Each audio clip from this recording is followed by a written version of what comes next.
Benvenuto in Esercita l'italiano con le storie. Sei pronto a esercitarti con l'italiano e diventare più fluente? Iniziamo. C'era una volta un principe che amava molto la sua sposa. Erano felici insieme quando ricevette notizia che suo padre, il re, era molto malato e desiderava vederlo un'ultima volta. Il principe disse alla sua amata: «Devo andare ora, ma prendi questo anello come ricordo di me. Prometto che tornerò e ti porterò qui quando sarò re». Poi partì. Quando raggiunse suo padre, lo trovò molto malato e vicino alla morte. Il re disse: «Caro figlio, volevo vederti un'ultima volta. Promettimi che sposerai la principessa che sceglierò per te».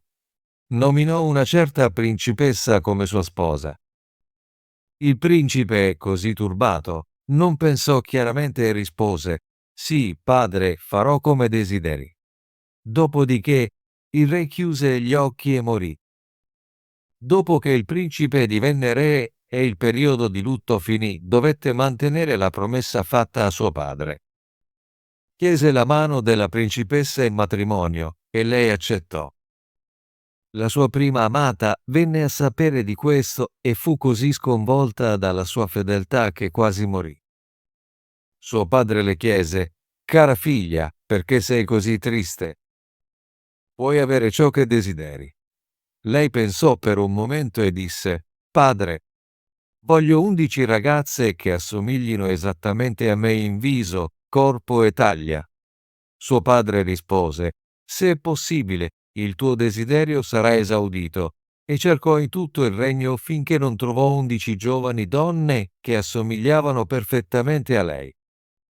Quando si presentarono alla principessa, fece preparare 12 completi di abiti da caccia, tutti uguali. Le 11 ragazze indossarono gli abiti da caccia e lei indossò il 12° completo. Poi salutò suo padre e partirono per il castello del suo ex fidanzato, che amava tanto. Chiese se avesse bisogno di cacciatori e se li avrebbe assunti. Il re la guardò e non la riconobbe, ma poiché sembravano tutti così belli, disse: «Sì», e li assunse volentieri come suoi 12 cacciatori. Tuttavia, il re aveva un leone che era una creatura magica, poiché conosceva tutte le cose nascoste e segrete. Una sera, il leone disse al re: «Pensi di avere 12 cacciatori?» Il re rispose: «Sì, sono 12 cacciatori». Il leone continuò: «Ti sbagli.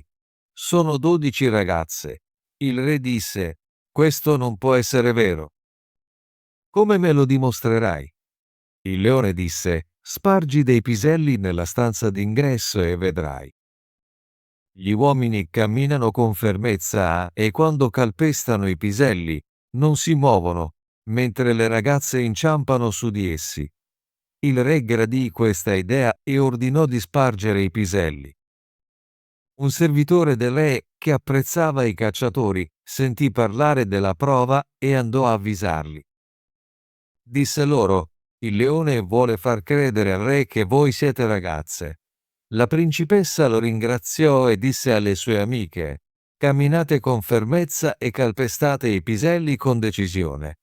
La mattina seguente, quando il re chiamò i 12 cacciatori, entrarono nella stanza d'ingresso dove i piselli erano sparsi, camminando con tale fermezza che nessun pisello rotolò o si mosse. Dopo che erano usciti, il re disse al leone: «Mi hai mentito, camminano proprio come uomini». Il leone rispose: «Sono stati avvisati della prova e hanno camminato con sicurezza». Mettiamo 12 ruote da filare nella stanza d'ingresso e saranno attratti da esse, cosa che nessun uomo farebbe. Il re approvò questo piano e fece sistemare le ruote da filare nella stanza. Ancora una volta, il servitore andò dai cacciatori e raccontò loro della prova. Così, quando furono sole, la principessa disse alle 11 amiche: «Non guardate le ruote da filare». La mattina dopo, quando il re chiamò i 12 cacciatori, passarono attraverso la stanza d'ingresso senza guardare le ruote da filare. Il re allora disse al leone: «Mi hai ingannato. Sono uomini, poiché non hanno guardato le ruote da filare». Il leone rispose: «Si sono controllati». Tuttavia, il re non credeva più al leone. I 12 cacciatori seguivano sempre il re nelle sue battute di caccia e lui si affezionò molto a loro. Un giorno, mentre cacciava, arrivò notizia che la sposa del re stava arrivando. Quando la vera sposa sentì questo, fu così colpita che il suo cuore quasi si spezzò e svenne. Il re si precipitò ad aiutare la sua amata cacciatrice e, nel farlo, si tolse un guanto. Notò l'anello che aveva dato alla sua prima sposa. Quando guardò il suo viso, la riconobbe. Il suo cuore fu così commosso che la baciò, e quando lei aprì gli occhi, disse: «Tu sei mia e io sono tuo. Nessuno può cambiare questo».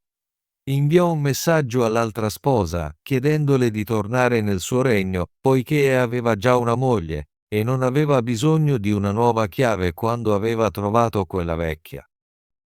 Poi si celebrò il matrimonio, e il leone fu nuovamente favorito perché, alla fine, aveva detto la verità. Ottimo lavoro! Vuoi esercitarti con l'italiano e diventare più fluente? Iscriviti e attiva la campanella delle notifiche per non perdere nessuna delle nostre storie gratuite in italiano. Ci vediamo nel prossimo video.